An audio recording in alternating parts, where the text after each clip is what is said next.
Socrates once said, don't screw this up, John, you're on camera.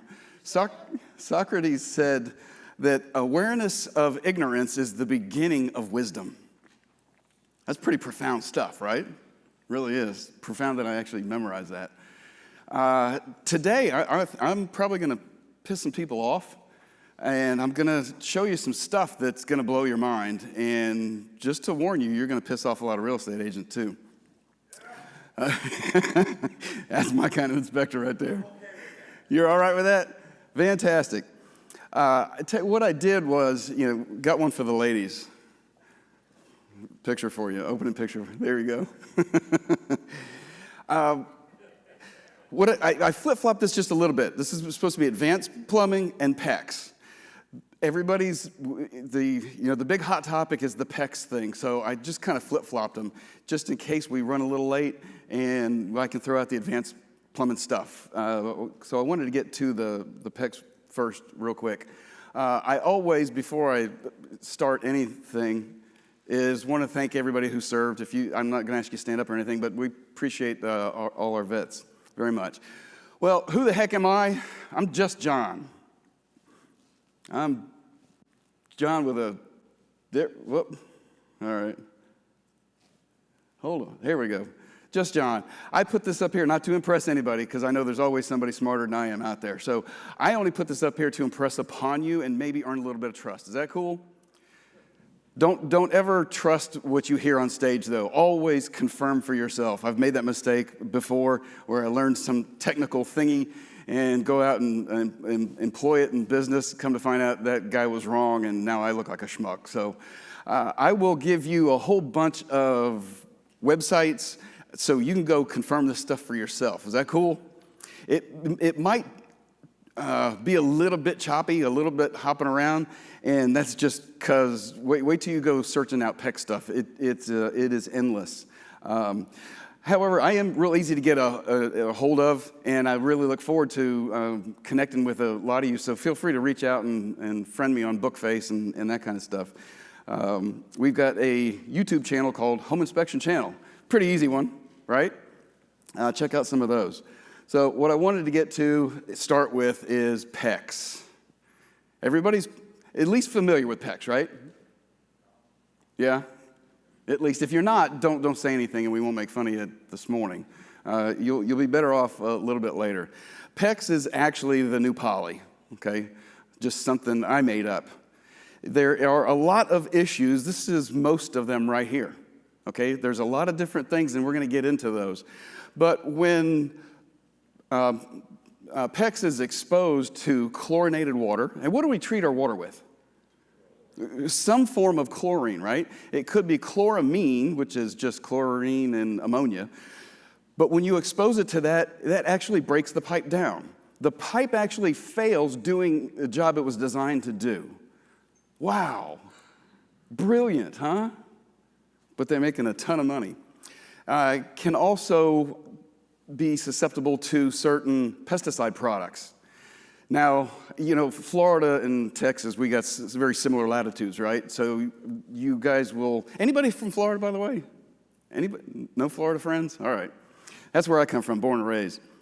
Anyway, since we don't have the freeze thing, like you guys had that freeze apocalypse or whatever you called it. I remember, yeah, you know what I'm talking about.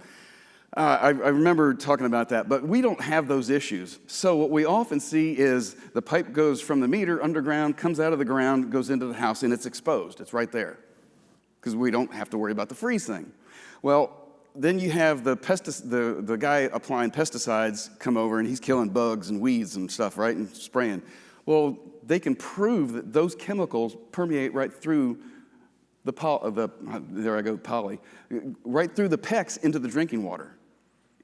Holy crap. That's serious stuff, isn't it? Exposed to UV, that's another thing, and I'll show you pictures. It literally becomes brittle and breaks. It's not supposed to be exposed, like neither is any other pipe, but this breaks down pretty quick. Subjected to stress. Stress can be mechanical stress applied to it. And how many times have you seen these videos where plumbers go, look how cool this is, that can bend it around corners, but they're actually damaging it.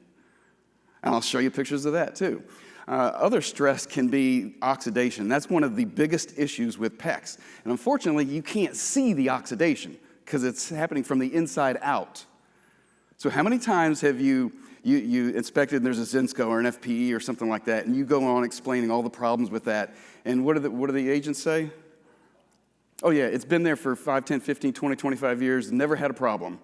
Well, they may have a problem and you can't see it, but you don't go pulling a Zinsco breaker out to look, right? Now you create a problem where one didn't exist before. Well, this is kind of the same thing. You have this oxidation happening on the interior and you can't see it. So, by the end of this, whatever you think, you're not going to hurt my feelings, whether you like some of the stuff I say or not. It doesn't matter to me, okay? This is your business, and it's your time to come up with your own canned statement, what you want to say about PECs, about the PECs systems, all right? Dezinkification is also, that was actually one of the very first things that, besides, there was a Kitech lawsuit long time ago, but as far as I know, that was only West Coast, so I didn't even pay much attention to it. Then the next thing was the whole dezinkification issue. And what is dezinkification? Well, there's your technical definition, but brass is an alloy of copper and zinc, and when the zinc comes out, hence the term dezinkification. Pretty simple, right? And it makes you sound smart. And if Alex Trebek ever asked you, you'll know the answer. You know what dezinkification is. So the zinc comes out, and these are technical failures, all right? Matter of fact, here's a picture of a piece that I got from a friend of mine. A little bit of corrosion, right? That's all it is. That's the zinc coming out, believe it or not. What that causes is another thing called occlusion. When something is occluded, it's reduced, it's smaller. So you start out with a pipe that's this big, and because of the occlusion, now the pipe is really this big. Make sense? You can see it right there. Yes, sir.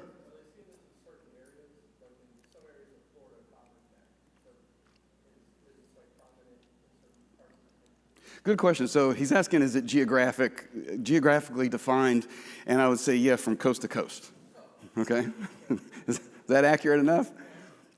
They are. Well, I tell you what is really, really interesting. I was having this conversation with Ruben Saltzman recently, and he consulted his plumber, and I'll tell you what plumbers think here in a sec. And what's neat is this plumber's observation that I'd never thought about before. Water down south is treated with more stuff than it is up north because of the relatively warmer temperature of the water. So up there, it's just too damn cold, nothing lives, right? So it might be worse in some areas than others, but all the same stuff happens, okay? There's just so many issues. So, we'll talk about each one of them, but I don't get hung up on each individual thing. There's just too many things going wrong with PECs. And I will show you a little, there, that's blown up. See how the occlusion in there? Drastically reduced size. Now, and let me show you the real quick video. I usually bring this, but I was afraid somebody might steal it from me or damage it. Well, okay, here we go. Here you go, ladies and gentlemen. Here is a sample piece that was cut out of an existing system that was sent to me by my good friend Ken Britton with CASA Home Inspector Training in North Carolina. Thank you, Ken. You can see there's a little bit of dezinkification on the outside here. Doesn't look like much, right? But look at the interior of this. Look at that. And then from this direction, it gets a little bit worse. And then this way, holy cow. Woo! Look at that, ladies and gentlemen. This is what you call occlusion. Significantly reduced in size because of all that interior corrosion, all because of this. So don't let anybody tell you that a little bit of corrosion like that is no big deal. This is PECs and this is dezinkification. Damn, that's pretty impactful, isn't it? So the cool thing is here, you can actually now say, I have seen it. Even though you haven't seen it maybe out in your field yet, now you can actually say that though, right? To agents. Cool stuff, right? All right. This was the first that I'm aware of lawsuit that happened after the whole Kitech thingy. And this is the F1807 version, okay? That website right there is a small, it's been settled, so actually it may have changed, but it was a small landing page. So it was very, very simple, easy to read through. And then if you wanted to know more, then there were all these live links in there. So go check that one out. The point of that is this mentions systems that are stamped with F1807 between 96 and 2010. Like 14 years, that's a lot of years and that's a lot of pipe. When you click on some of these live links, it says F1807 and QPEX is basically the same difference. Okay, so we're looking for QPEX and F1807, and they're not hard to find. This picture is the only one that's not mine that I stole from that landing page. The attorneys put that up. I did that because this has, you can see the F1807 plainly, and then you see the QPEX. So that's what we're looking for on this particular system, okay? Just these, QPEX or F1807.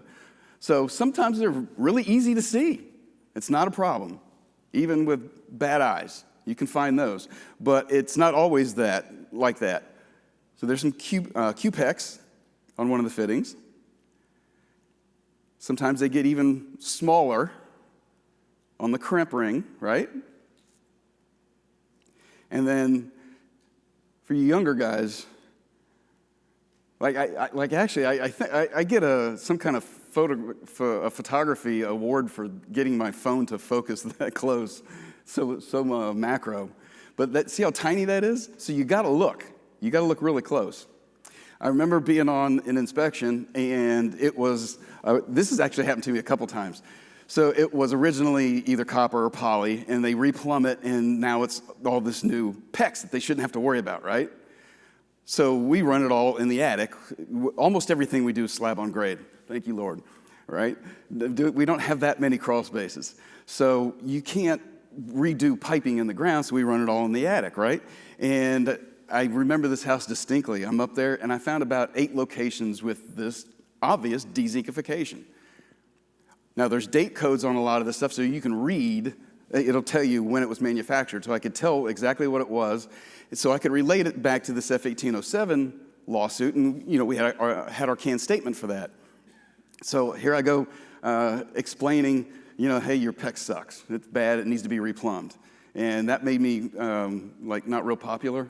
Really pissed off some people. You don't know what you're talking about. We just replumbed it. Well, here you go. Here's the pictures.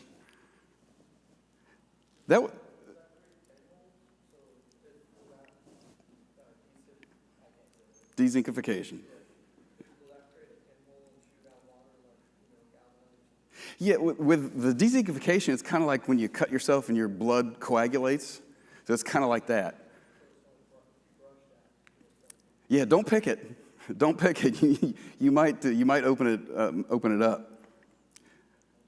But here's another one. You can see F1807 written upside down right there. And look, nice big spot. Nice big spot. Look at all this corrosion.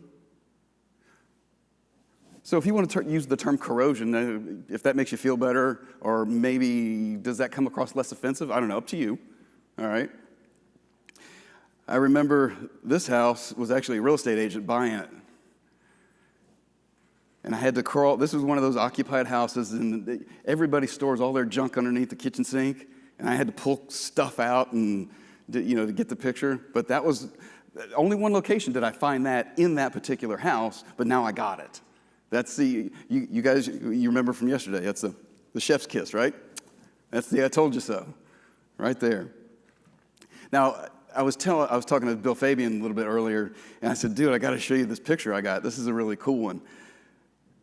This is a wonderful illustration of heat transfer via conduction, okay? So it's the same thing. It's that little spot of corrosion, right? What we're looking at here, though, is, you see how we have, 127 degrees. So I've got, obviously the hot side, right? So where that dezincification is, half of it is touching 120-something degree water, and the other half is touching ambience. 75, 76, 77, whatever, right? So that heat is transferring through from one side to the other. That is a failure. That it's a beautiful representation of failure. So there you go. You have seen failures. Okay, so that was just the F-1807s. Then there's this other lawsuit, brassfittingsclass.com nationwide. For non-F-1807, hey, they got another lawsuit. And that wasn't very long ago, 10-ish years ago, right? And I got them all the way up to, matter of fact, one of these lawsuits settled just 1 month ago, 32 days ago, something like that. So it's continuing to happen. This is not all old stuff, right? So we saw the F-1807. Then for all other brass, well, they got another one. They're seeing the same thing, the dezincification stuff.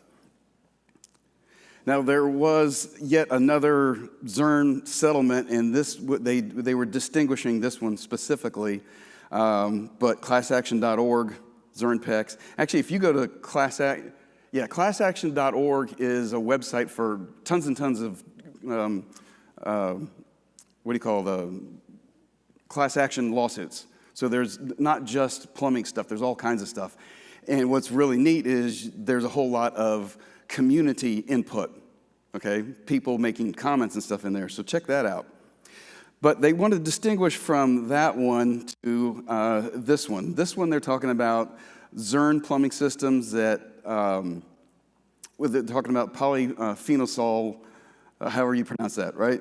With those clamps, and this is what it looks like. Okay, so now we were looking at brass fittings, but now look, we've got the plastic and we got the stainless. And it never excludes the pipe because there's issues with the fittings and the piping. We'll get to the piping stuff here in a second. Is this already blowing your mind or what? Yeah, right?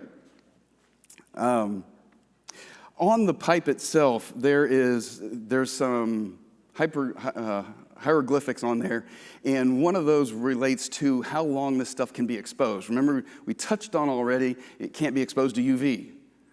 So you look on there, and the greatest resistance or the greatest time allowed out in UV, because they realize that plumbers throw it on the back of the truck and they're doing a job and it's exposed for a certain period of time, but that's it. But 6 months is the longest this stuff can ever be exposed. So if you see it anytime exposed, it's already been more than 6 months, more than likely, right? It cannot be exposed because it will break down and become brittle, and I'll show you pictures. Oh, this was interesting. Okay. Let me. It's easiest to read, right? Some specific PEX manufacturers written statements concerning UV exposure. Uponor, 15 to 30 days. Holy cow.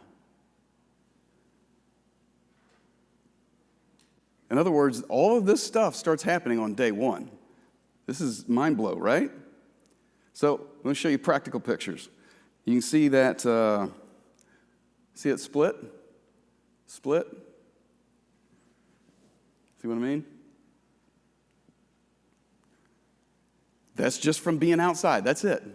Like it's done nothing. There's another one. Yes, I scraped the paint. You know, because they tell you, go ahead and paint it to keep the UV off of it. Well, it was painted already, and look at it. It's failed. Look at all that alligatoring. Crazing might be a more accurate term. It's just shattered. So yeah, I scraped the paint to get the picture. You guys heard me yesterday. I'm not shy about pulling up baseboards and carpet. I don't care. That's what happens when you get older, right, Bruce? We just don't care. Here's another one. You can't miss this. It's awesome when it's this bad. It makes it easier. It's like when the glass is broken, do you fix it? No, you replace the broken glass. So here, you can't fix this. Flex tape ain't gonna work, right? Duct tape ain't gonna work. That's a failure.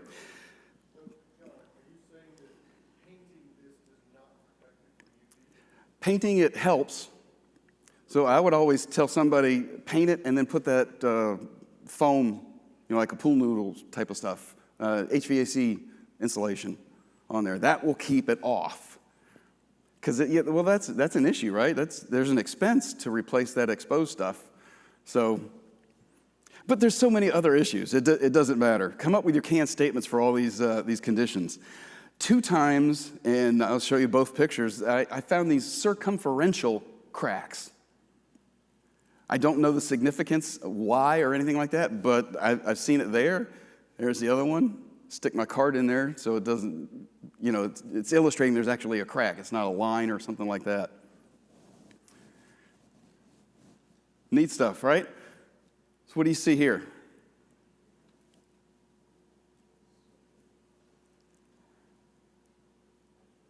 You can't be wrong if you state exactly what you see.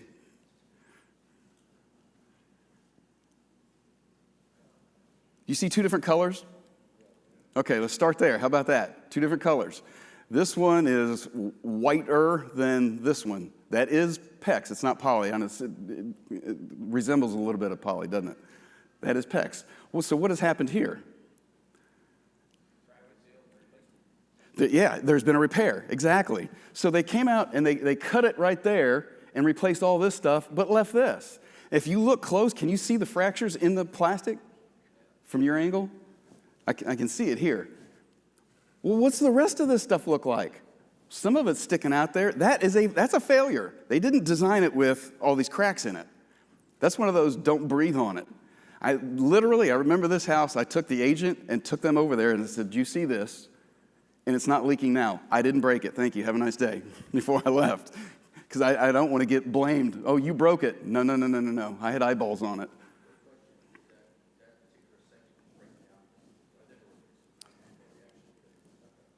UV degradation. Yeah. But that's a good point. We'll actually get to that. They're finding issues with it. What do you call that when the metals fight in electrolysis? Right? The issues with it touching other metals. Holy cow. The PEX fittings, yes. Yeah, I tell you, there's so many things on my list here. You're going to love this. But there's even more. Here's audetlaw.com. Check that out. That was just 2009. Again, not very long ago. And they're talking about the same stuff. Dezinkification, Uponor, Wurzbo, burst leak. Talks about reduced flow. That's the occlusion. All these lawsuits are very, very similar. They're all suing over the same thing. And, well, that makes it easy if you're an attorney, right? There's a whole lot of case law. And now we're talking settled suits, too. This isn't just because anybody can file a lawsuit. So this is stuff that is settled and paid. In other words, they've proven it. So we have, that's our case law, right? We can actually say, hey, not my opinion. Here's the case law. Read it for yourself. Put that, incorporate some of those links into maybe your comments in your software. Is what I would do. Then you're quoting an authoritative source. Because you all know we can't have an opinion. You know what happens when you have an opinion, right? Oh, you're an idiot. You don't know what you're talking about. You're not an electrician. You're not a plumber. You're not a general contractor. You're not an engineer. You don't know what you're talking about. The other guy didn't say anything about it. Sound familiar? Yeah, I know. Everybody's experienced that, right?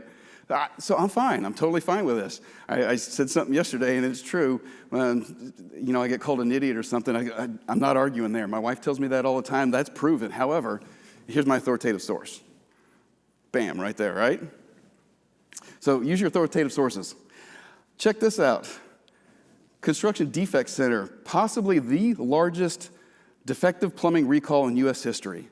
Holy cow, you thought poly was big. Quite possibly the largest in U.S. history. Holy cow, 2011. Dang. It's interesting stuff, right? Now, this one talks specifically about PPEX and MBPEX. Guess what I found? Another replumb that was poly or copper, and they put the new PEX in there, and then this schmuck goes crawling in the attic and goes, hey, your plumbing sucks and needs to be replumbed. You're an idiot. You're not a plumber. You don't know what you're talking about. You're not an engineer. Yeah, I know, but here's the pictures. Argue with that. Dang. If you guys ever get any really cool pictures, feel free to send them in. You might end up on one of these presentations. I'll be happy to give you props. But I love it when, oh, and I've got stories too. God, I was doing this at our state association and watching this one little girl just getting frustrated more and more and more every minute. And in her area, everything is new. So she does a ton of these 11-month inspections. You're already seeing failures. So I know that's what everybody's thinking. Well, how quick does this happen? Like right away. It starts right away. Unfortunately, we get to do new construction. We get it right before they move in, and then at 11 months. And in that short time frame, if we could get in there sooner, it would be interesting to see how much it degrades in all these different issues in 1 month, 6 months, 9 months, right? But anyway, I'll show you some of those pictures. Another lawsuit on Nibco PEX. Tubing is prone to oxidation. Now, this is one of the biggest issues there is with PEX, is oxidation. So what the heck is oxidation? It looks like it's turning white. And I've got some pictures here I'll show you. And, well, just back up a little bit.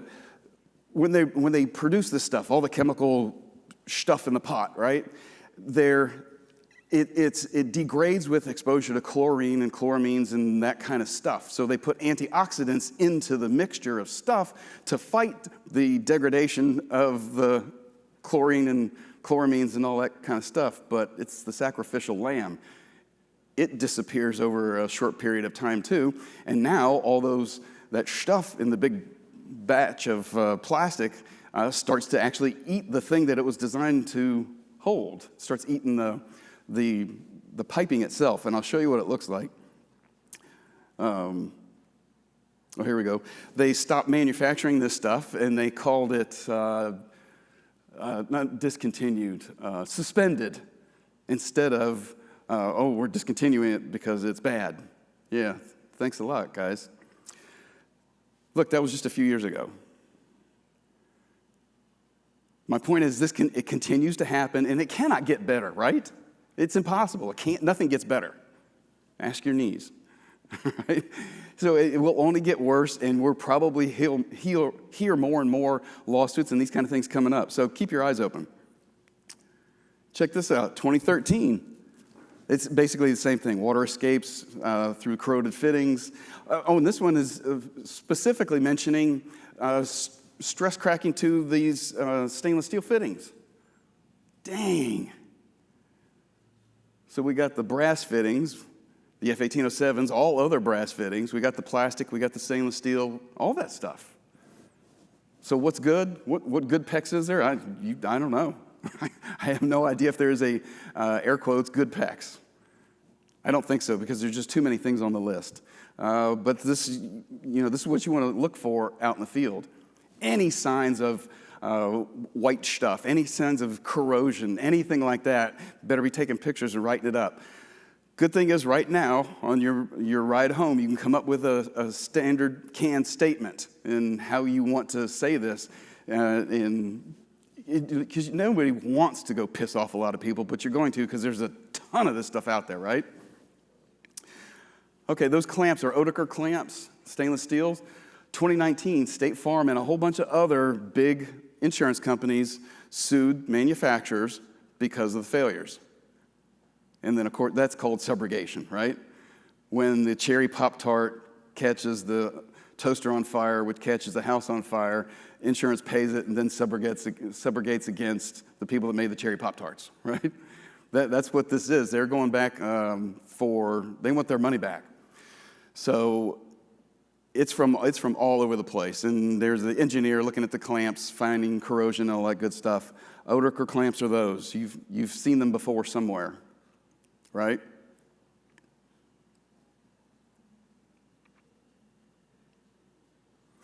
Okay. Metal PEX fittings are often made from low-lead brass. Holy cow, here we go again. Which can be subject to corrosion when exposed to certain water or air conditions. Wait a minute, this is what it's supposed to do, but if it's exposed, then it fails. Got it. As well as coming in contact with dissimilar metals. There's that electrolysis stuff. I can't think of like a common place or thing where these would be in contact with something metal, maybe metal stud, something like that in a wall maybe. I don't know. Wow, there's another issue. But again, we can't see. My point is there's a lot of issues with PEX. PEX is a polyolefin-based plastic. Guess what else is polyolefin-based? Polybutylene. Wow. Wow. No kidding. So anyway, it breaks down due to water conditions, and guess what the warranty doesn't cover? The breakdown of the product from water conditions. No kidding. Seriously, look, here's one right there.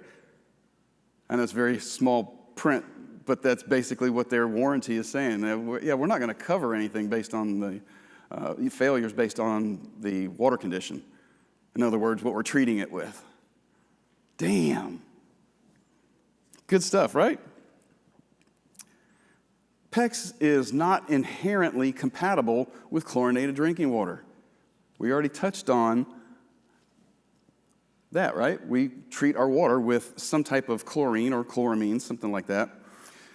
And this here's where it's talking about the plastic is infused with antioxidants that protect it from the chlorine and chloramines, but they break down and it leaves the pipe subject to damage.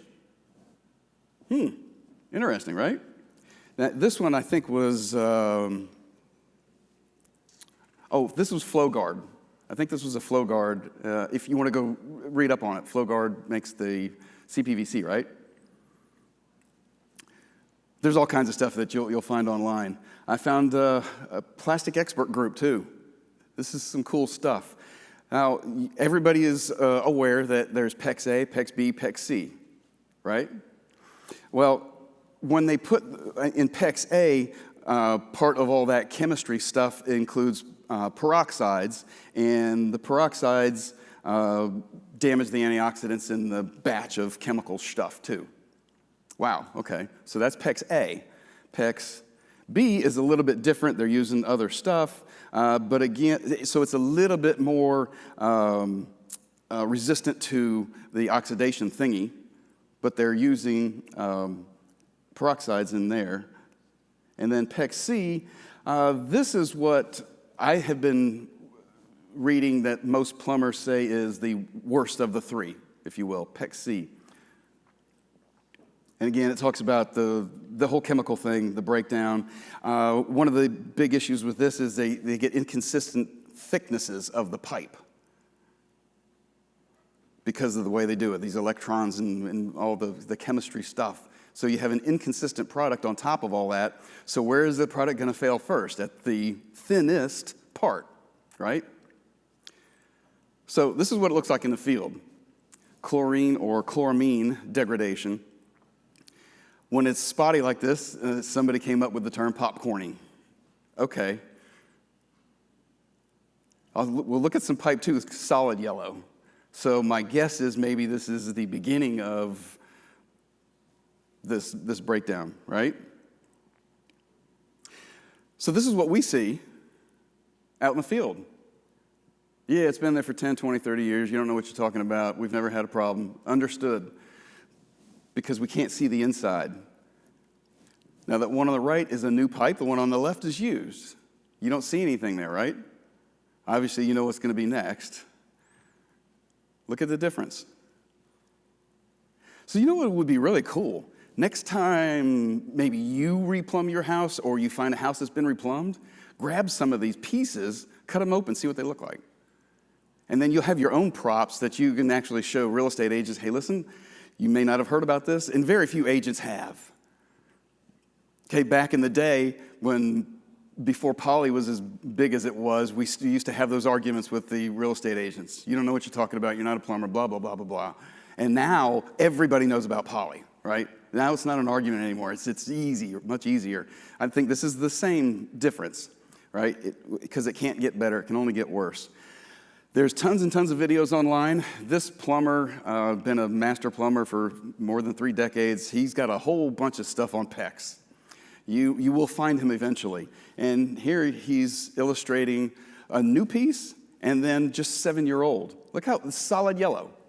So this is chloramine or chlorine degradation. Matter of fact, Mike Casey did an article on chloramine degradation of the little O-rings and stuff in plumbing systems. So this, it's corrosive stuff. It eats up all kinds of plumbing stuff. But this is what you're going to see in the field, and these are the kind of pictures you need to take. Maybe, what if you had a new piece that you could always compare? Something that was never exposed, that you took care of. You got it at Home Depot, Lowe's, Menards. Took a picture side by side. The contrast might be effective. I just thought of that. That might be kind of cool, right? Then you're kind of doing this. 6 years old. Damn. Look at that, solid yellow.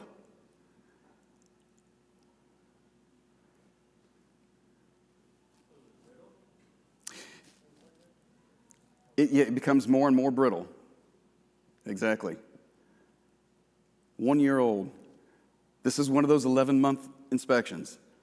And you can already see it starting to turn yellow. You see the contrast between the fittings and the pipe, right? Whiter, yellower. Year old. Damn. That little girl that was getting all fidgety and upset sitting there, she sent me several pictures. This is one of them. 11-month-old house. Yeah, up there in the attic. One thing we didn't even mention yet. Guess what else breaks down this pipe? Heat. And where do we replumb? In the attic. It's 140 degrees in Florida. In August, I tell you, July, it gets freaking hot. So here's something designed to go where it is and carry what it does, and both of those things kill it. It's kind of ironic, isn't it? Pretty funny. This was one of our statements when we were talking about the dezincification. Proven to be a problem for the entire PICS industry. Failure has been reported in virtually every state, right? And distributed throughout the United States.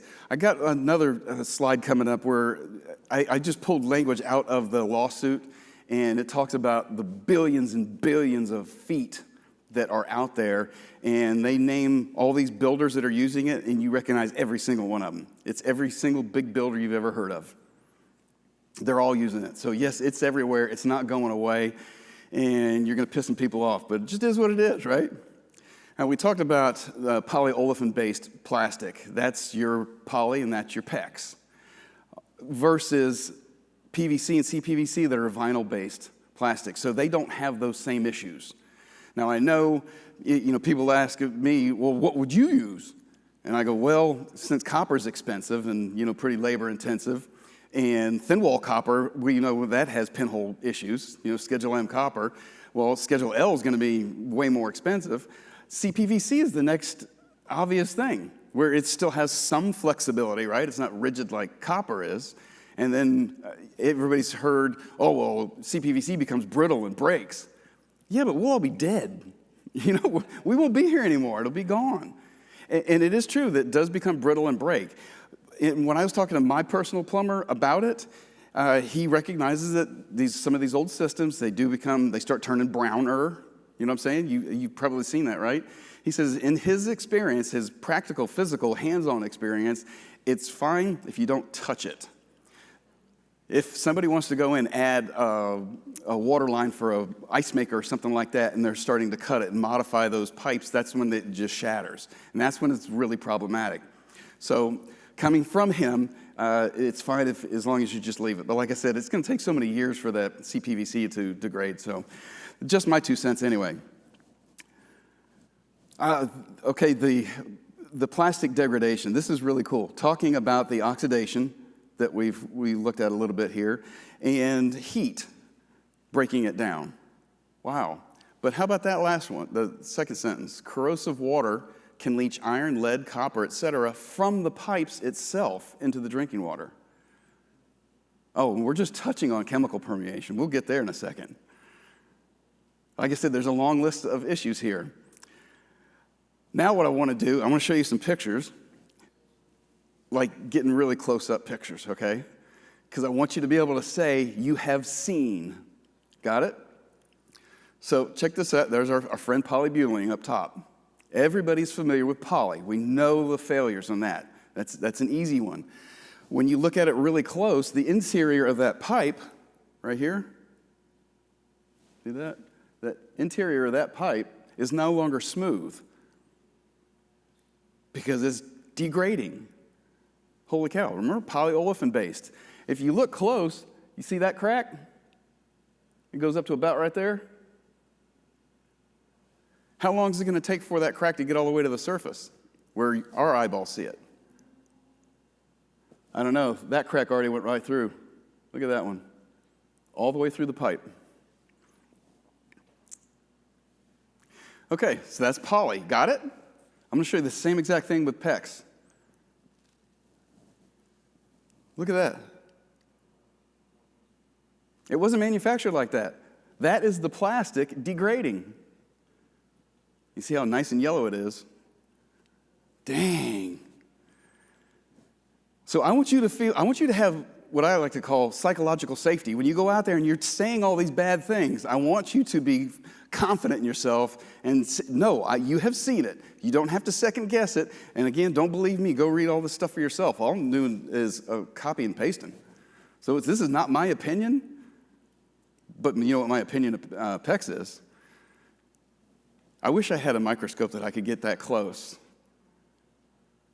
Wouldn't that be cool? Sitting if I had it right here and we could all come over and look at it and see it. This is the best I can do in the meantime. Now you see exactly what it looks like. And here is a nice, really nice picture of the most common defect. We were talking about oxidation, right? The oxidation degradation of the inside surface of the piping because of that chlorine degradation of the pipe and creates cracks. So you take it degrades the antioxidants, it becomes brittle, cracks start forming, and they form on the inside and they go out. So it may have been just like that Zinsco panel. It's been there for 20, 30, 40, 50, 60, 70 years, right? The systems you're looking at have already some level of degradation. All of them do. There's just so many issues. So that was, again, plasticexpert.com. There's tons of information. You'll probably find some other sources that I haven't yet. This one is an engineering study. Thought this was really cool. Look real close. That crack right there, when they split it, see, it goes all the way through. Unfortunately, when we're out in the field, you have no idea what it looks like inside, how far those cracks have permeated through the thickness of the plastic. And if we're doing PEX C that's thin here and thick there and thin there, well, that's where it's going to fail first. And here is some of the proof where they're looking at it, engineering companies looking at it because they're all going to court. We're talking billions of dollars of stuff here, right? Here's another one where it's a piece of pipe and then he squeezes it to help accentuate the crack. So you can see the crack up at the top right there, right? So yeah, he's squeezing it, but it's to illustrate so you can see it. This was a snippet from a video. Man. Yes, sir. What's that? Oh my God, how harmful is it to consume? We just barely touched on the chemical thingy, right? All that stuff coming out of the pipe into the drinking water. We'll get into it a little bit deeper here in just a second. Now you guys have seen those systems where they put the little tool in and it vibrates and it opens up the fitting. You know what I'm talking about? Sorry. The little expansion tool. Okay, you know what I'm talking about. I get it as a plumber. I mean, this is cool stuff. It makes for a very quick, fast installation. However, as you can imagine, when they stick that thing in there, this is what the head of the tool looks like. See all those grooves? That's what helps expand it. Well, guess what that does to the inside of the pipe? Yeah, you're already there. Well, you're going to start damaging it when you stress it. And that's exactly what it does. This is another form of this mechanical stress. If you were to take this and blow it up and look at it, it looks like this. Damn, look at that. You can see all those little teeth making those impressions on the plastic. So now it's thinner, and it's been stressed, and this is where it's going to fail. But we can't see this. All we see is the outside stuff. I keep putting all these things up here because I want you to have that psychological safety. I want you to walk out of here and going, I'm convinced. I see it. There's problems with it. There's a lot of problems with these PEX systems. And cover yourself. After today, nobody will get sued over this because you'll have a really good canned statement, right? Hell yes. Awesome. I love it when nobody falls asleep, too. This is great. Yes, sir. Oh, good one. He says, does it deteriorate slower if it's well water? I got a slide for that. Hold on. It doesn't end, right? That's an outstanding question. No one's ever asked it before, and it blew me away when I found out some of this information. However, this was one of these microscopic imaging studies by some engineering company. So like this is true, legit, authoritative source stuff that we can refer to. And you can go Google, you'll find all these things, I promise you. So I stole some pictures from it. There we go. So that's what it looks like if you had really, really good eyesight. The stuff that we can't see. Again, I want you to be confident. You can see the cracks inside the pipe. We see the oxidation, all the white. So now, remember, the oxidation is weakening the pipe, and then the pipe is going to crack, get these little slits in them. So if they put it under these electron micrograph radiating crack thingy, scanner thingy, check that out. But what they're doing is building a case and proving that this stuff breaks down. So it might look fine, and you can't see a problem. And you're going to struggle when you get home. You're going to struggle with this. But hopefully this helps, right? Okay, so speaking of chemical permeation, this is like some scary stuff too, right? Look at okay, it's talking about chemical permeation, but that, you see the ink right there? So that was the ink that's stamped on the outside of the pipe that has all these identifiers and stuff in there. The ink seeps right through the pipe. Now you have seen it. You see exactly what it looks like, right? Dang, that's scary. What's in ink? All kinds of chemicals, right? Not good for you. The very first time I heard about this PEX stuff was a guy named Ron Burns from Florida. And he goes, we were at our state association conference. He goes, man, do you hear about this PEX? And we all looked at him like he was stupid. Like, you're an idiot. You don't know what you're talking about. You're not a plumber. You're not a contractor. You're not an engineer. I sound like a real estate agent now, right? So, what it scared me, I went home and I started reading. And there's plenty of information. You're going to find it. Back in the day, there was something, California, what do you call that when you want something done, you hire somebody to do this for you. What is it? No, it doesn't matter. I'll get that. They wanted this study done because of inherent issues with the PEX systems. So they did this thing called an environmental impact report, the EIR. Here are lab coat expert PhD people that can actually measure stuff down to the parts per billion. And here they are measuring 290 parts per billion of that chemical MTBE, where the maximum allowable is only 13. Holy smokes. Holy smokes. Like, they proved it. So, like, real PhDs prove this stuff. This is wild, isn't it? I'll tell you a little bit more about what happened to the EIR after this, because you can't find it. Anyway, here's an example of one of the lawsuits regarding chemical permeation. So we've had the oxidation, the dezinkification, all this stuff. And yeah, there's lawsuits about chemical permeation too. Yeah, Steve? So this is why my in-wall test system running next to my taps keeps me bug-free. Oh. Because my system runs through the walls, the X runs through the wall. So he's got tubes in the wall for pest control. And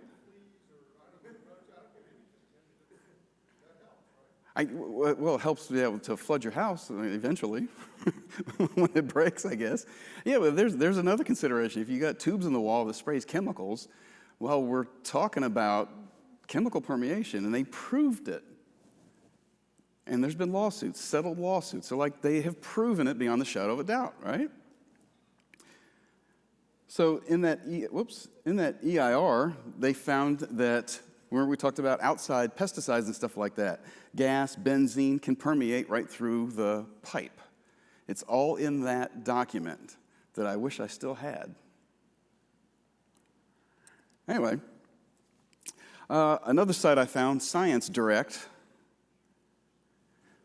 identified all kinds of nasty stuff that's in there. This chemical soup, that creates this plastic, right? All kinds of stuff. There were so many things I couldn't get the entire thing screenshotted. That's as much as I could fit. The list of chemicals kept going. I'm like, oh my God, you can't pronounce half of them. If you can't pronounce half of it, it can't be good for you, can it? No way. No way could it be good for you. That's some nasty stuff. So you had asked, how bad is it for you? Well, I can only imagine we're going to start seeing cancer-motivated lawsuits. I got cancer because of your product stuff coming up. It seems like it's inevitable, doesn't it? All right.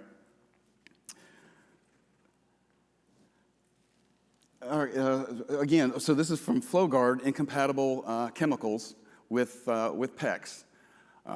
Leads to failure. There was something in here. Oh, yeah, check that out. Closed foam or closed cell spray foam. Now, I guarantee you somebody in here's got spray foam in their attics, right? Somebody always does. You can admit it. There we go. At least one. Oh, my God. Now here they're finding issues with the chemical permeability with the spray foam. Damn. Yes, sir. Fire stopping insulation, as they come through the fire chase? Good question. So with fire stop, that are those chemicals permeating through? I'm guessing you're probably right. I haven't found anything that says specifically that it does, but why not? Yeah. Yeah, so you're drinking that too. More than likely. Man, this is getting bad, isn't it? You've just about condemned every house in your work area, right? Just about every one of them. All right, a bunch of studies comparing pipe materials. And this is just another thing on the list. Okay, now we're talking about mold stuff growing on the inside of pipes. Holy crap. And there's more. There's plenty more to come. But it's making you think, isn't it?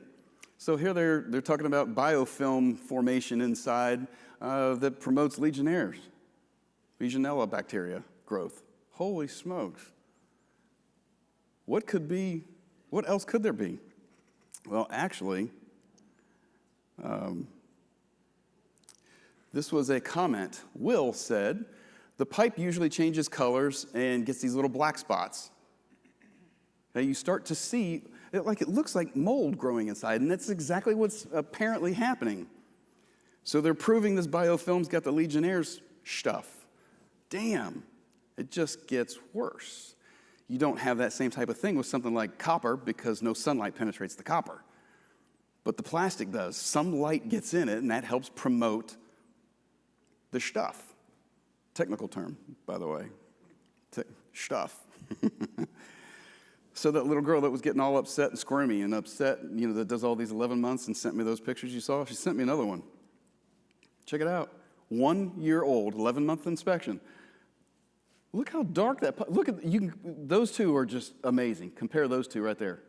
You can see one that's clearly in better shape than the other one. Where did all that black stuff come from? Is this the Legionnaire bacteria stuff that study found? I don't know. I don't care. All we do is take pictures and collect a check, right? We don't create the problems. We just take pictures. Easy. This is mind-blow stuff, so that's why I wanted to get to it first.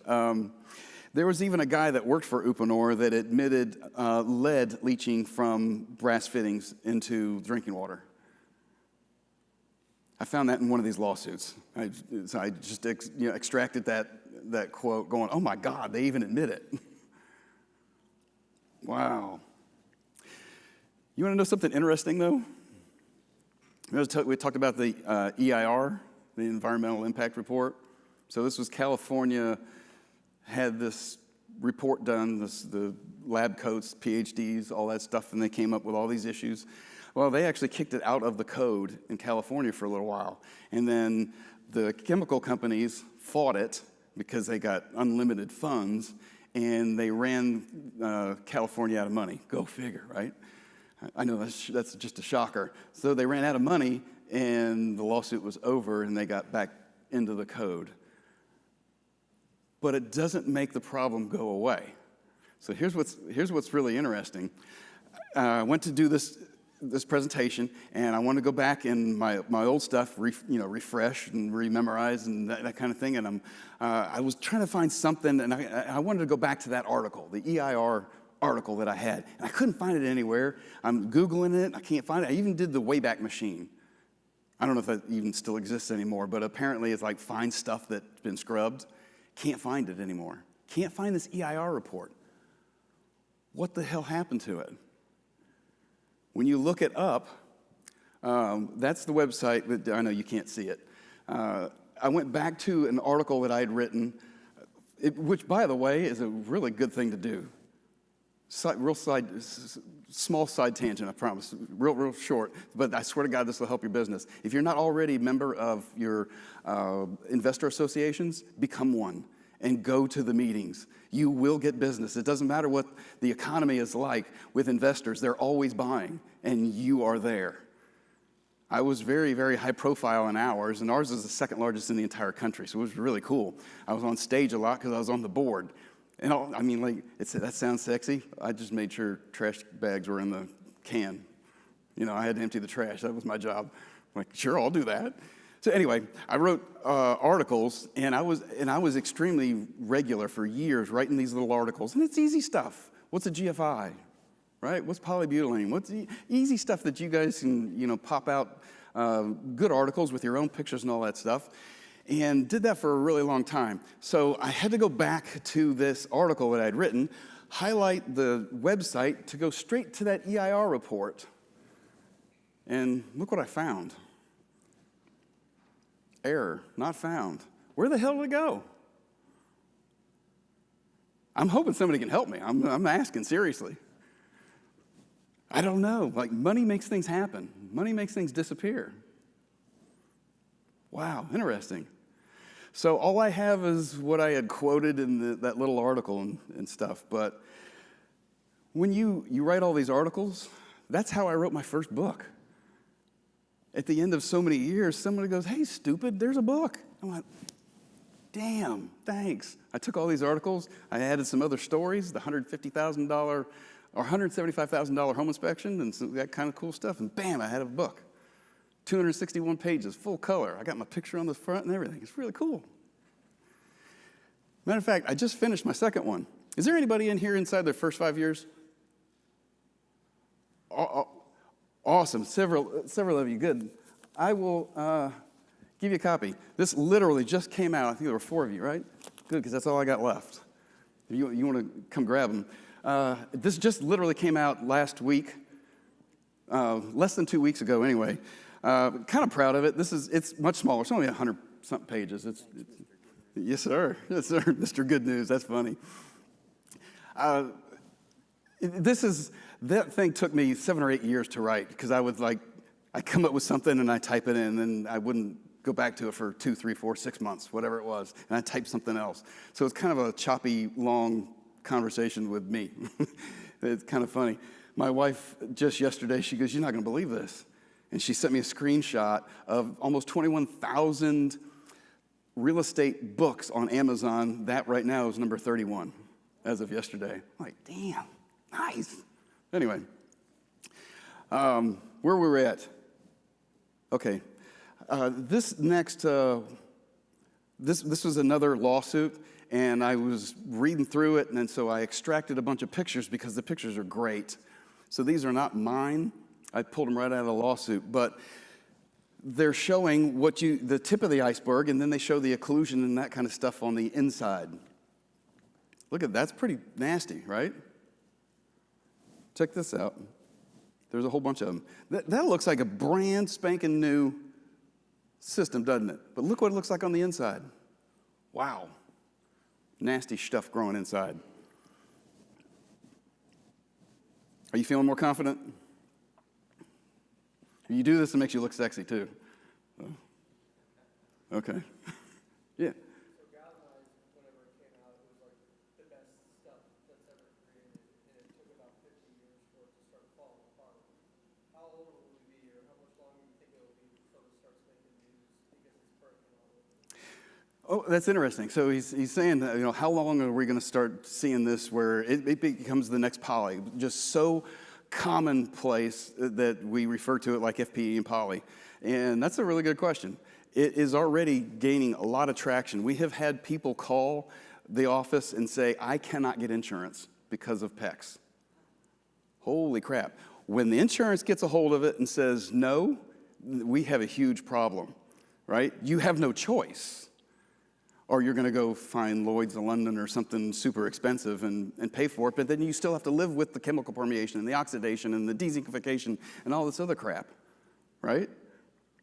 So the good answer is it cannot get any better. It can only get worse, and insurance companies are already finding out about it. Some insurance companies in our area will do newer, I forget what year they go back to, but newer PECs they'll insure, but not older PECs. And there's some of them that won't cover PECs at all.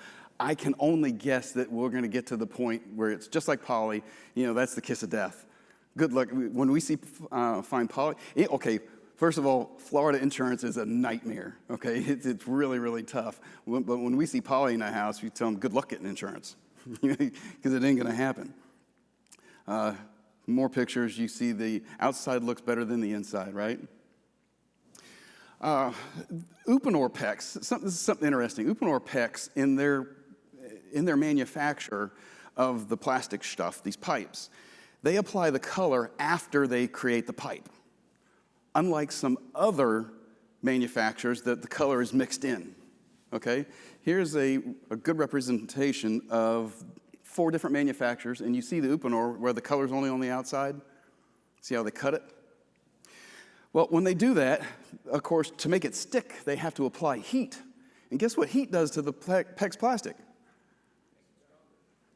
Yeah, just the opposite of making it stronger. It makes it weaker.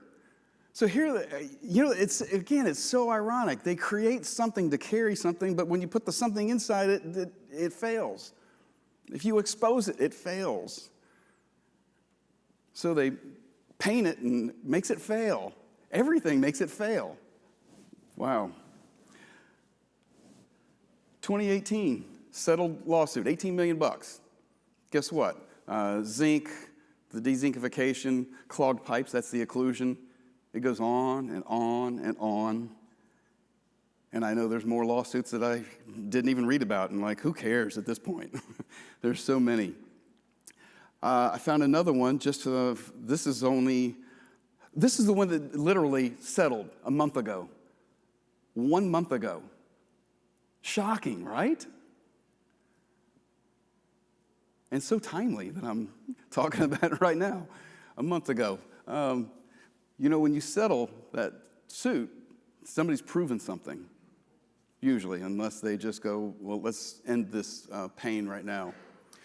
So that's interesting, right? What they said in there was the manufacturing defects cause problems, damage, degradation, deterioration, failure. Same old, same old, same old. So this lawsuit, Matzdorf, if that's pronounced right, I took a bunch of clips out of this lawsuit, just kind of perusing through, and it's interesting. So here they're talking about how much has been sold as of 2016, because it's a few years old, and naming all those builders. You recognize every single one of them because they represent almost every house ever built. The quantity is just massive out there. This is where they started calling it discontinued instead of suspended because it was suspended because of all the failures, but they called it discontinued. So, okay, gotcha. So we went over a bunch of stuff, right? Like a whole lot of different mold inside these things, and oxidation, dezinkification, the little spreader tool, the fittings, the pipe. We talked about a lot of stuff. This is where you go, well, what else could go wrong? Let's see, because we're not done yet. This is just a few years old. You know, when you get the plumbers go, it's so awesome, and they bend it, and they show you how flexible it is. Okay, they're damaging it. This is mechanical stress caused by plumbers. Yes. Right? So what they do is blow it up in microscopes and stuff so they can actually see it, and I just pulled that out. So here's something else you want to try to look for. Now, when it's a white pipe, you can see the popcorning or that chlorine degradation starting to turn yellow. You can see, but with the colored stuff, you can't. So start looking real close for cracks. So you got to slow down and take a look. If you can go in there to your inspection, it sucks when you go, this is vulnerable, and everybody gets all upset. But when you have the chef's kiss, the I told you so, that's really cool. So if you can find cracks like this, that's what it looks like on the inside. This is all oxidation, degradation of the pipe. And now you take the plumbers doing this stuff, and they make it worse. So you're getting cracks just like that too. Now, some PEX is created in lengths, and some is created in loops, or whatever you call that, right? So to put this again in perspective, where the stress is, how the stress affects the pipe, this is really neat. So if you take a straight pipe and bend it, on the inside, on opposite sides of that pipe, some of it will be in compression, some of it will be in tensile stress, right? Similarly, if you take a round pipe and try to straighten it because you're going through a wall or something like that, again, you're creating stresses on the inside and the outside, and they're opposing. Interesting, right? So you want to keep a close eye out for any type of failures like this. Any type of little lines, right? Those are cracks. Those are the ones where you don't leave the house without somebody seeing that you didn't break it, because it might start leaking that night, right? Check out the inside. What do you see?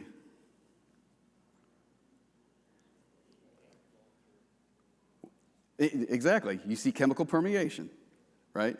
That makes you sound smarter. Instead of ink and stuff, chemical permeation, right? Bam. You can actually see the ink from the outside going right through the plastic. From inside the plastic, you can see it. What else do you see? Yep. Right there. Dang. Is this cool stuff? Awesome.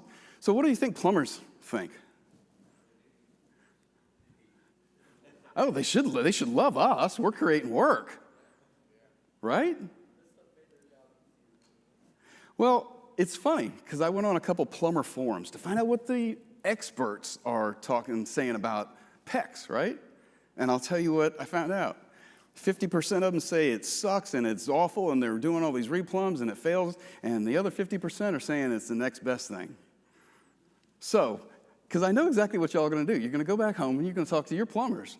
Go, man, I listened to this idiot talk about PEX and chemical permeation and oxidation, dezinkification, blah, blah, blah, blah, blah. And you're going to get different answers. I'm just telling you right now, okay? Hopefully you looked at all these pictures that I didn't create.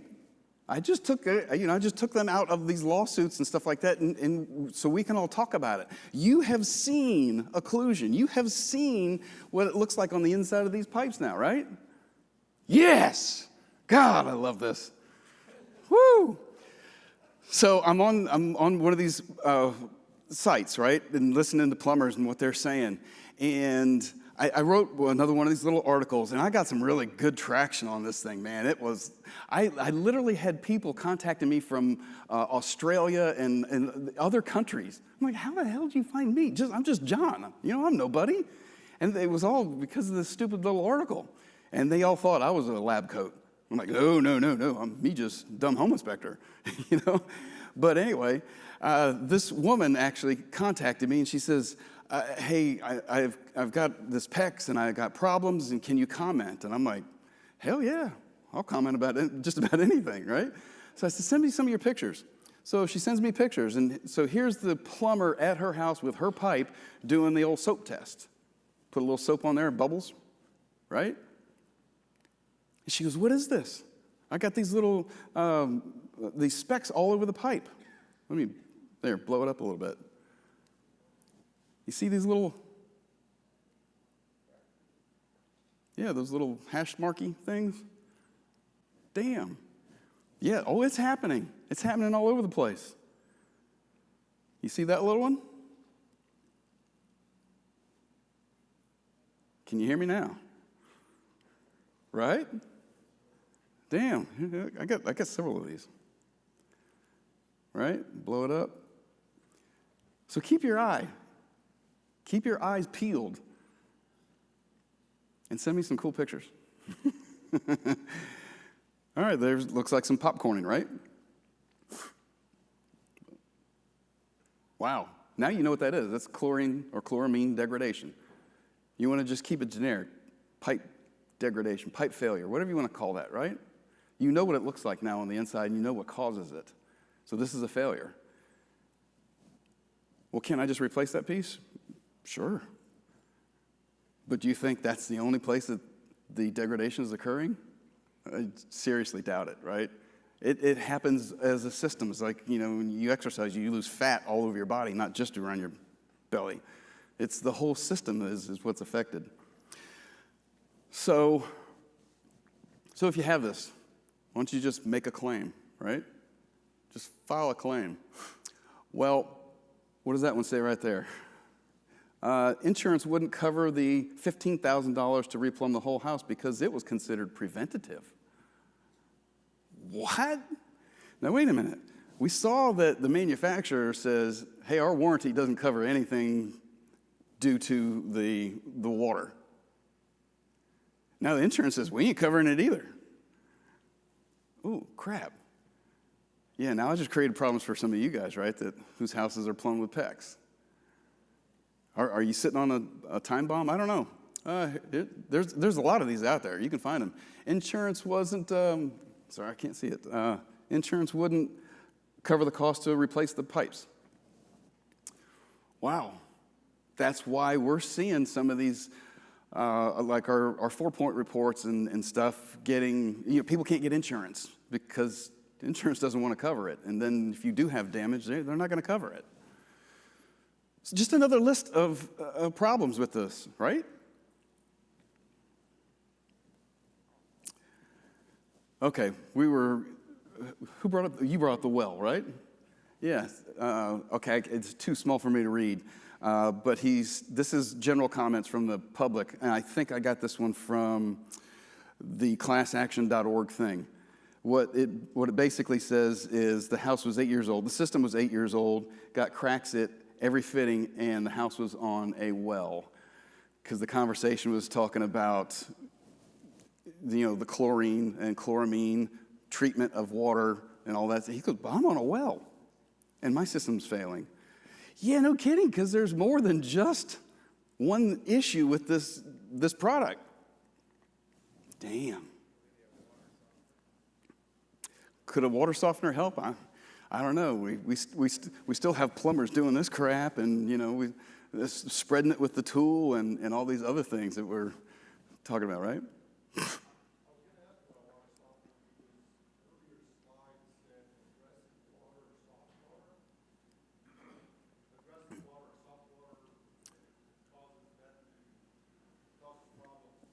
Yeah, you're right. I forgot about that.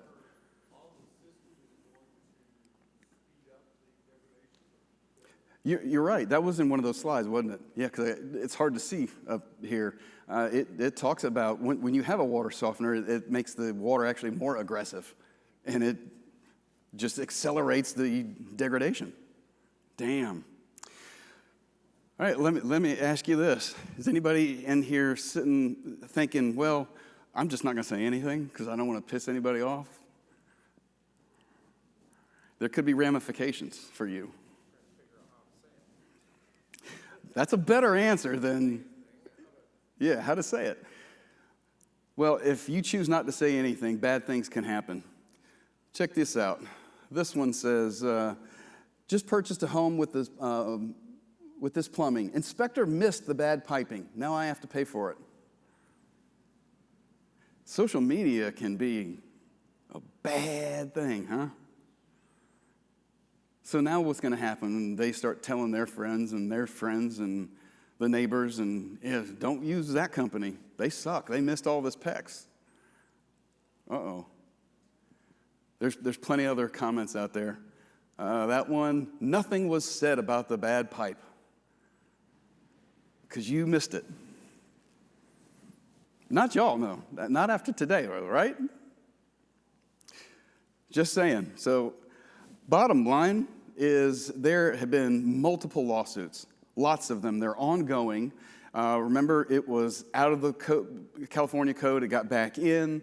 The lawsuits just keep happening. So my perspective is we can refer to those as authoritative sources. Now you actually have personal discovery because you have seen, right? You have seen what it looks like inside here. So now you have the personal discovery, and like we were talking about insurance, it's becoming an issue, and it can't get better. So right now it kind of sounds like the end of this presentation, doesn't it? So just when you thought it was safe to go back in the water, oh no, I got more. Till now we've talked about issues with the actual pipe itself, with the clamps, the crimps, the fittings, the degradation, stress cracks, all this stuff, even mold inside pipes. God, what else? What else could possibly? How about the guys putting it together? So here's a couple other little things that you need to keep an eye out for. So there's a fitting, right? The pipe goes over the little fitting, and then they put the crimp ring, squeeze the crimp ring.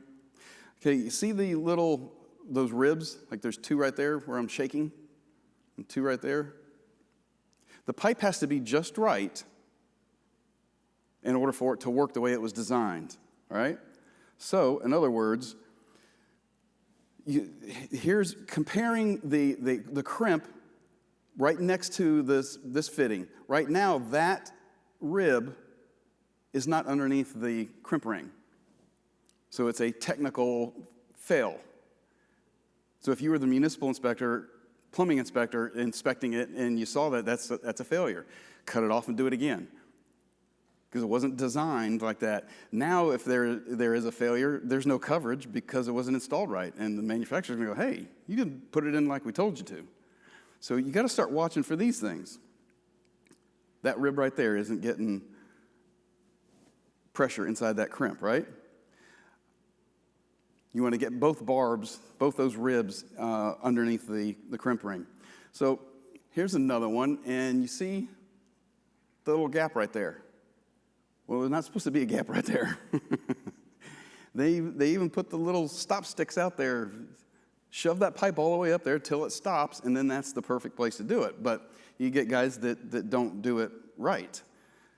Those are the little stop sticks. I'm just making up words. I don't know what they're called. Just make it sound simple so a fifth grader can understand it. Got me? So they didn't put that one in there right. What the heck happened to that thing? How did it get oblique, or is that the right adjective? Elongated? I don't know. Messed up. How's that? How did that get so freaking messed up? How does somebody do that? I don't know. I don't get that one. That's a good one, right? Okay, there you go. This one, you might get one of those ribs underneath the crimp. You might. See what I'm talking about? all that space, that crimp needs to be up higher. And actually, if you let's see how it's deformed. It wasn't even compressed properly. He only crimped half of the crimp. You see how it's right there? Or part of it's fatter. So again, not done right. There is a thing called go, no go. That's literally what it's called. It sounds like I made it up. Go, no go. You can buy this little tool and you slide the tool over the fitting, and if it fits, it's a go. If it doesn't fit, it's a no-go. It's literally called go, no go. You can purchase those if you want. That might look really authoritative on your report. How expensive could they be, right? I've never bought one, but anyway. That is actually the end of PECs. How's that? How are we for time? So, whoops. Wow. So I've got about 10 minutes, right? Is that right? Oh, till 11, so I got plenty of time. Okay. The timer's right in front of the monitor. Oh, damn, right there. Okay. You know, like the ones that are this big? Oh, gotcha. I just want to make sure. Okay. All right, so that's it with PECs. I'll get into some advanced plumbing, unless you want to talk a little bit more. You got any questions, comments on PECs? Yeah. How does like polyethylene gas pipe, of course, is it the same subjected to the same issues as far as bending and breaking and subjecting to leakage? Well, that's interesting. Wasn't polyethylene on that list of polyolefin-based plastics? I think it was. So if it's a polyolefin-based plastic, well, I can't see why it wouldn't be performing like all the other systems, right? Wow. Sir? I'm sorry?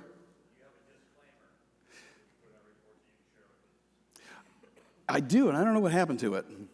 I had it in here, but it basically said something like, many of these systems have inherent issues and may also create how did I say it? Something like may create a problem initiating a new insurance policy. Consult your insurer.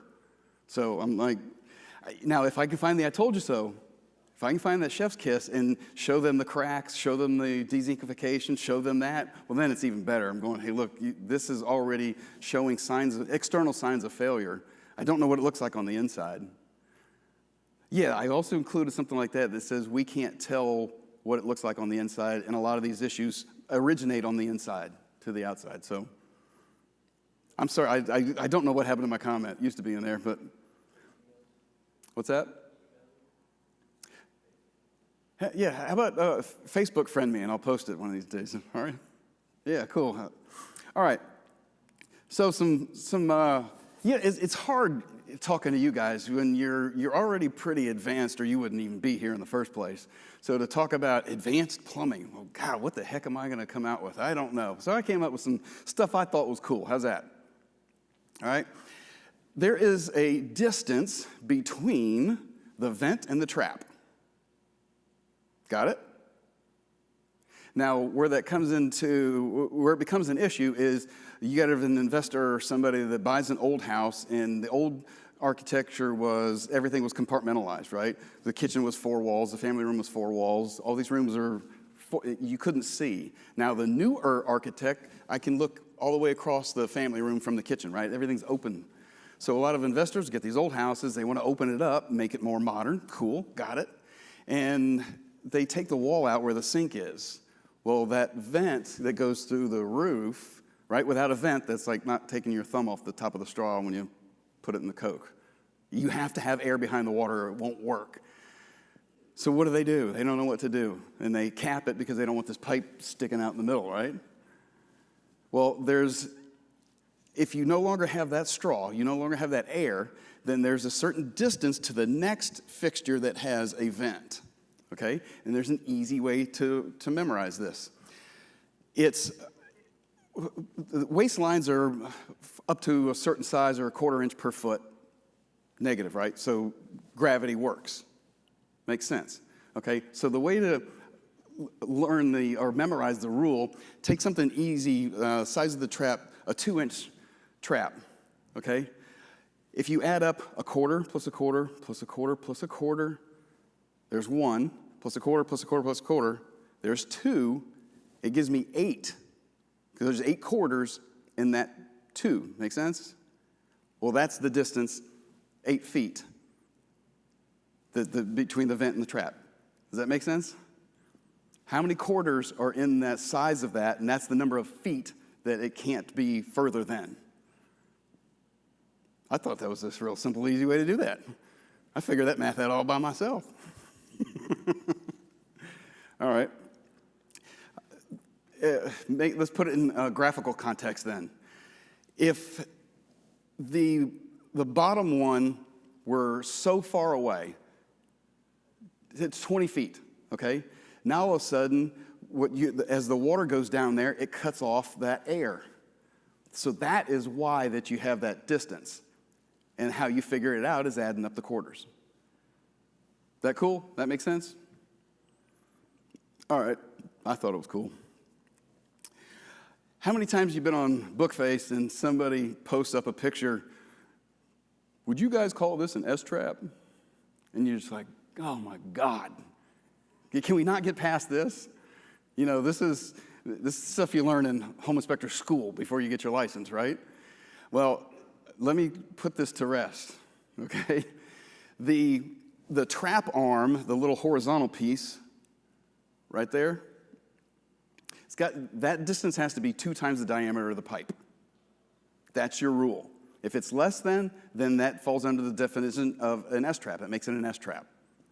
So when, you know, some newbies, God bless them, we were all there one time, I get it, post a picture of an S-trap and ask what an S-trap is.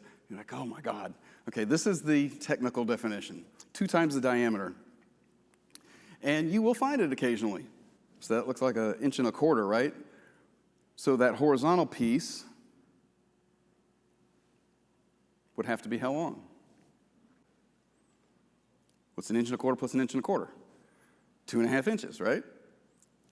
So that's how it's real easy to figure that out.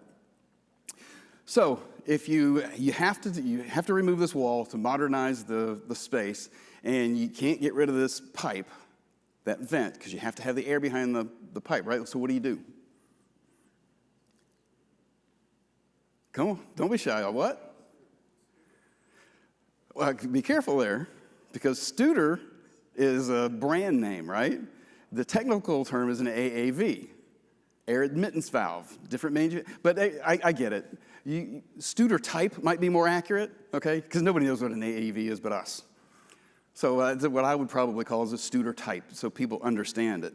Well, you put one of those in there where you took that wall out, so now you have air behind the water. But this has to be a certain height, right? Minimum of 4 inches above the trap arm. So it has to be at least 4 inches above. And I'm not talking about the top of the cap. Inside there's a flapper. And I'll show you what that looks like when it pressurizes and depressurizes. When the system pressurizes and depressurizes, it moves up and down. So that from that point to the vertical pipe is what I'm talking about. Oh, hey, I'm a little out of order. I'll get to it. Here's another one. You know, you see sometimes they don't even crimp the flashings down at all. Sometimes they're poorly crimped down there in the pipe. This was a multi-million-dollar house. I'm not a real big guy, and I could barely get my pinky in there. Okay, well, there's a rule that says how much restriction you can have because you have to flash it. You have no choice there. It must be flashed, and they're using lead flashings, so they crimp down into the pipe, right? Well, you can't reduce it by 1 pipe size. Okay, that's simple. So that's a pretty damn good illustration right there. And I have this tool with me everywhere I go. I never leave home without it. That's a good picture. People get it, they understand it.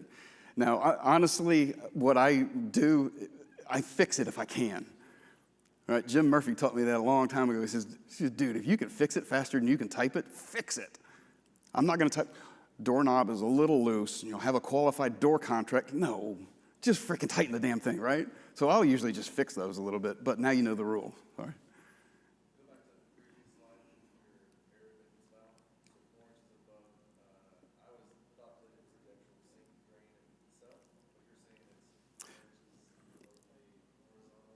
Right. Yeah, I believe that was just a quote that I pulled out. So it's 4 inches above that trap arm there. I'll show you what it looks like. I'm a little out of order here, but I don't know how that picture got there. So when we're measuring it, it's the little flapper thingy inside. Okay, what does the flapper thingy look like? I'm going to show you a picture, a graphic of one of the old school spring-activated ones because it's like the best representation, okay? So the next graphic isn't this exact one, but I just want you to be able to follow me here. When the system is, you flush the toilet or something goes down the sink, it pulls air through that vent, right? So when it does that, it keeps the little flapper open so air can come down. If it were to go the wrong direction, well, then that little flapper thingy actually closes and doesn't allow the stuff to come out, the water to come out, or the stink to come out. So that's how it works. Now, more modern ones are like these, where it's got like a little rubber-ish flapper in there. These are the old ones. You rarely see these anymore because those springs, everything has a limited life, and the springs actually wear out. They corrode and they don't work right, and so they're getting rarer and rarer as we go because they fail. So the little OD ones are the ones that you see most often. Now, why would it be bad for that thing to fail? Because it would smell? And who gets blamed for it? Every man in here, right? Yeah, Steve immediately. Yes, that's me. I get it. Been there too, right? Okay, so the smell. Any other reason? Any other good reason?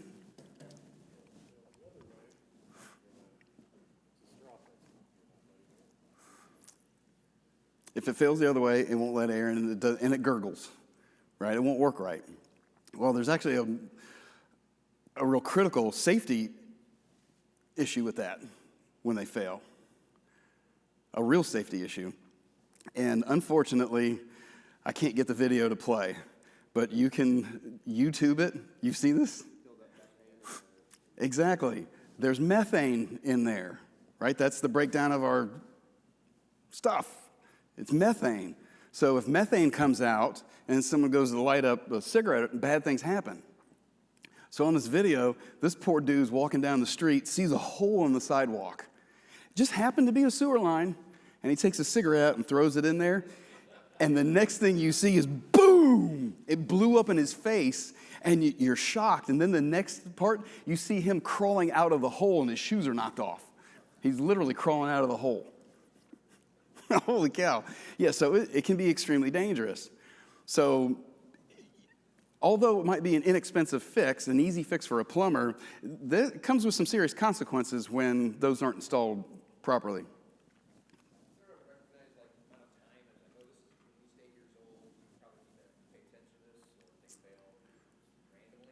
Yeah, how quick do the newer ones fail? Good question. I think we'll probably be...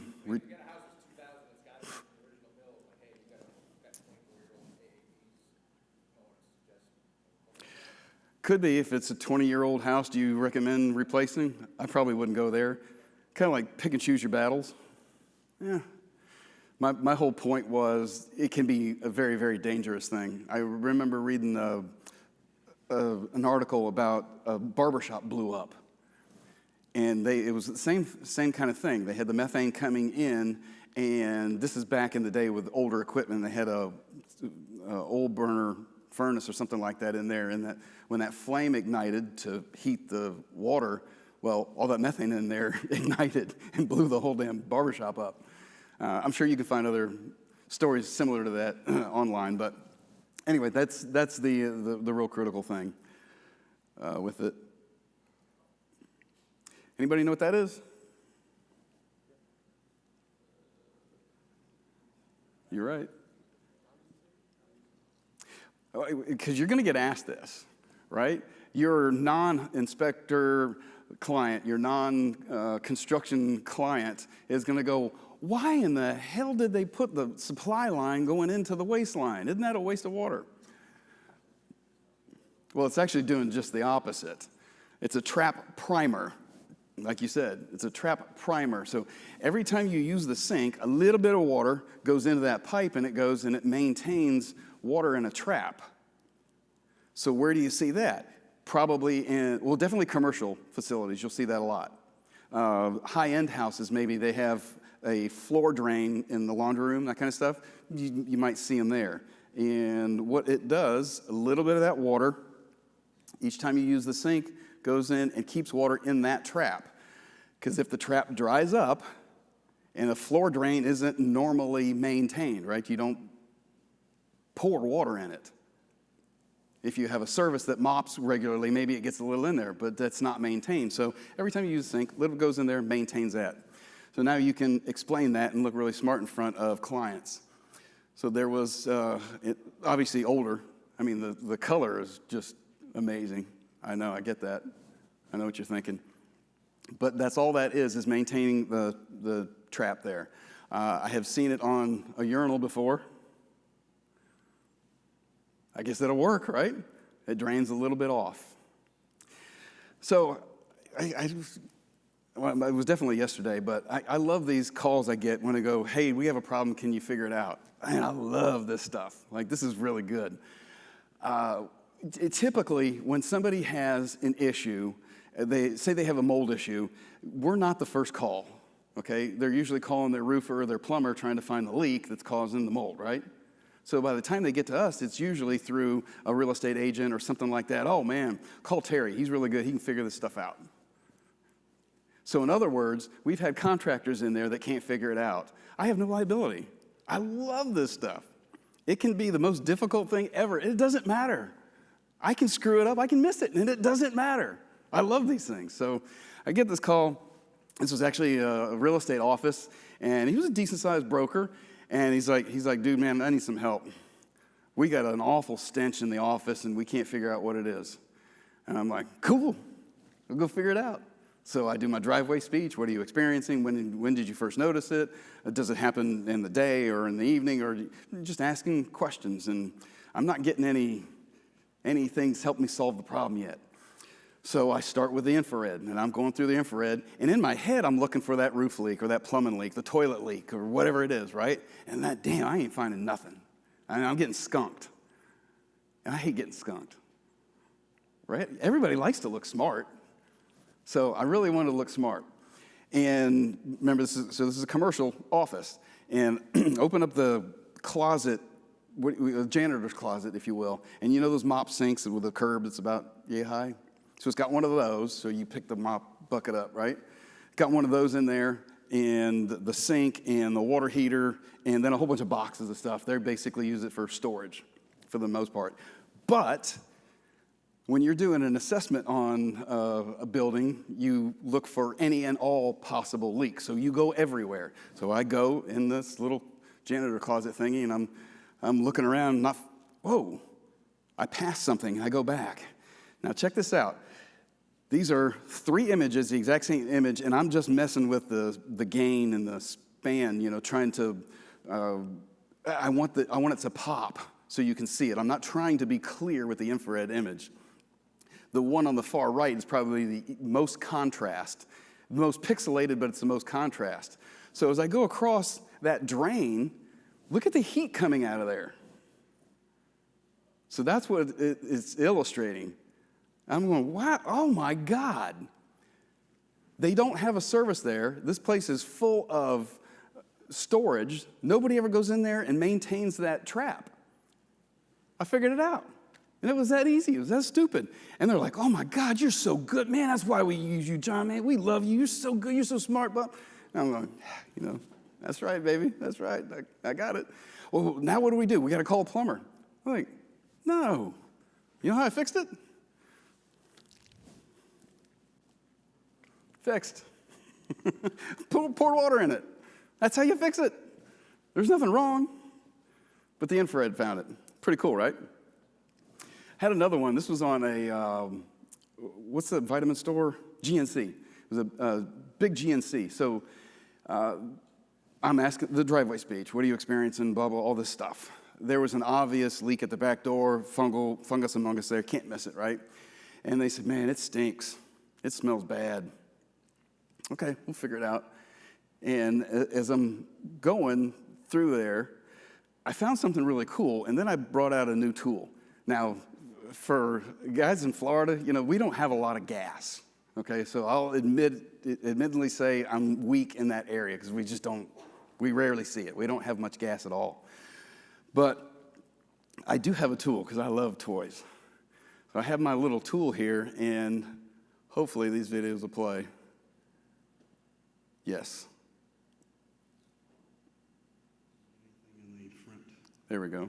bathroom, however, I come over here, I was detecting some of this. So it's my gas detector, right?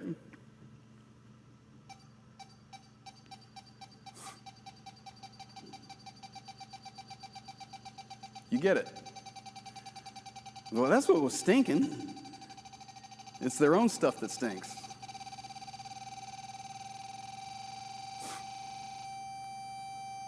There you go. Come back out in a clean environment, and she starts to calm down again.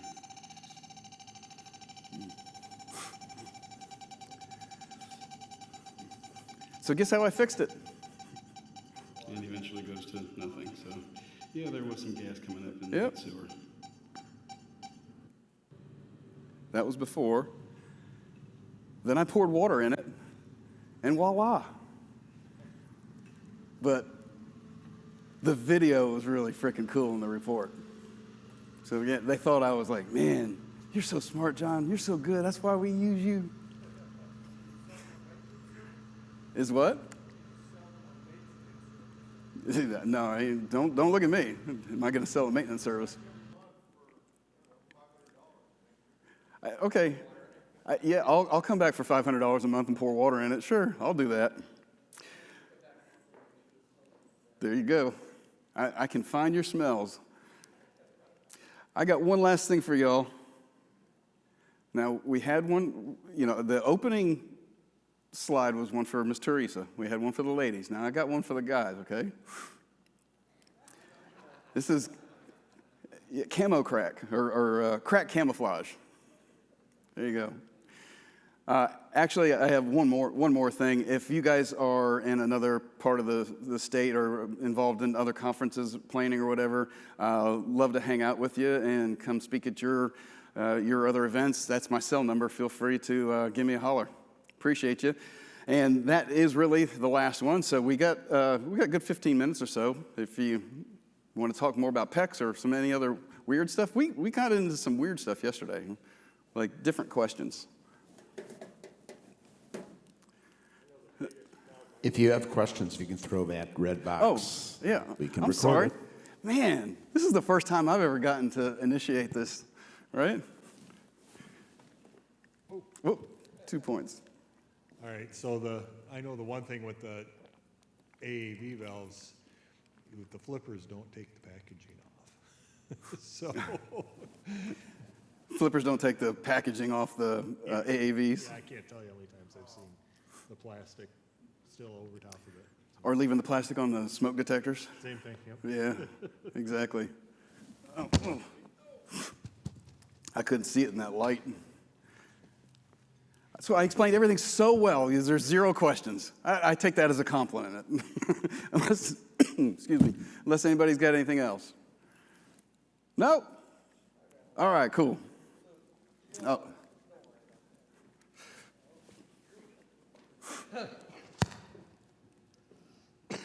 Sorry. I guess the biggest question is I'm assuming you do a lot of inspections for buyers like we do. Are you an active home inspector? Yes and no. Okay. I came out of the field in 2020, January 2020. All I do is commercial stuff now. Okay.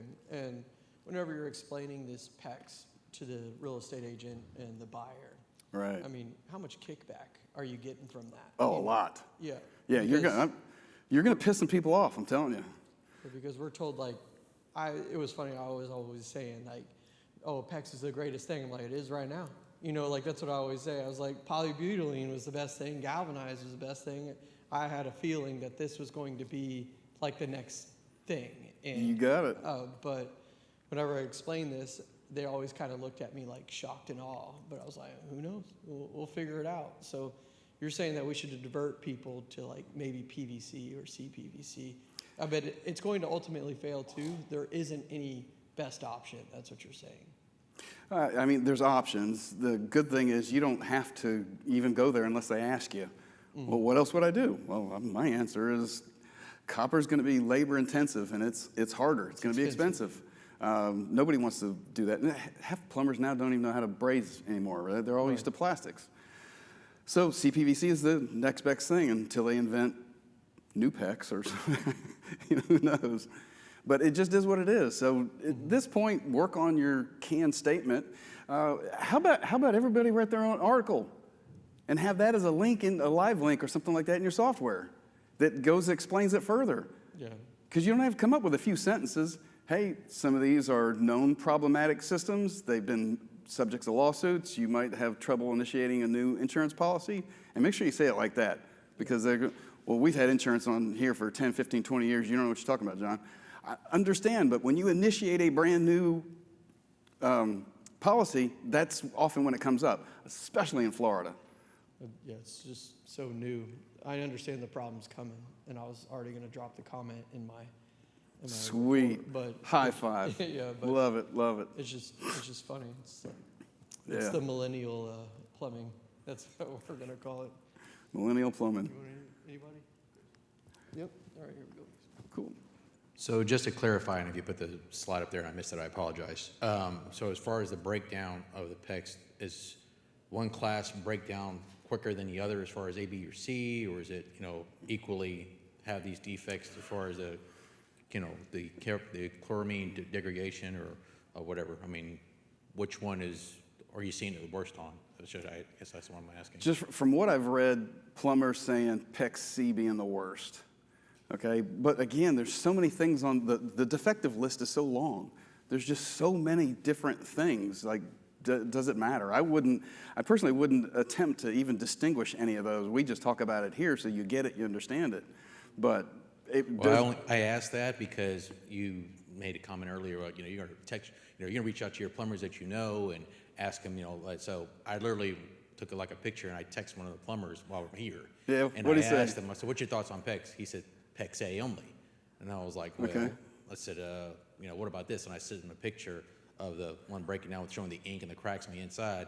And he made a comment in regards to, same can be said about water bottles and stuff. I'm like, yeah. But Yeah.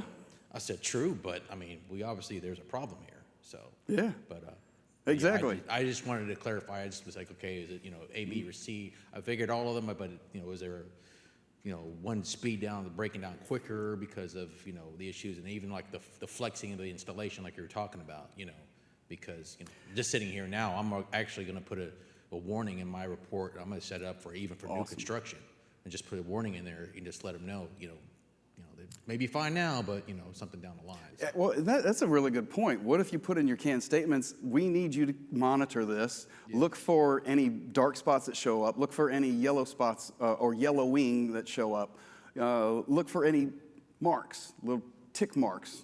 Tell them to watch because, hey, today it's fine. Next month is next month. That's a really good point there. AAV valves. Is there a specific angle at which they're no longer operative? Do AAVs fail at some angle? Correct. I don't think so. Okay? I think they work fine even they could. 15 degrees. Okay, there you go. Cool.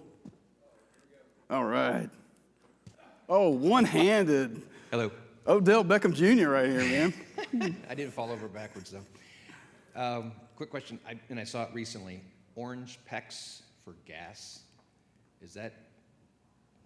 Do I need to work the same thing with that? And I know there's no chlorinated water going through it, but there is gas going through it. And I saw it outside, coming out of the earth, as going through to something else. That's a more serious situation than I'm thinking about watching this. Wow. Oh, that's a good one. I haven't gotten into reading other stuff going through PEX, like gas, But certainly if it's exposed, it's a polyolefin based, and it's not UV rated. It's not supposed to be outside. So I that would looked be up orange and it said good for outdoor applications. But now Wow. I'm reading you, or listening to you, I'm reading that. I'm thinking they're either lying to me or they're misinformed. That's a good one. I've never read anything about it, never got it, because again, we don't have much gas at all. Anytime we have gas, I've only it's, seen it once. yeah, seen it once, yeah. But we're usually hard pipe when we have it, or CSST. CSSD, yeah. Yeah. Yeah. Okay. Ready to go. Ooh, nice. 2 completions, man. Perfect. So with HUD and FHA guidelines changing this year to no longer allow mechanical chlorinators on a well system, do you think that there's a connection between the studies that are coming out and FHA no longer approving mortgages on houses with a mechanical chlorinator? Say the last part. So mechanical chlorinator, bleaching systems on a well. Oh, okay. HUD released this year that they're no longer approved on an FHA mortgage. Can't have a mechanical chlorinator at all. Wow, that's interesting. Did y'all hear it?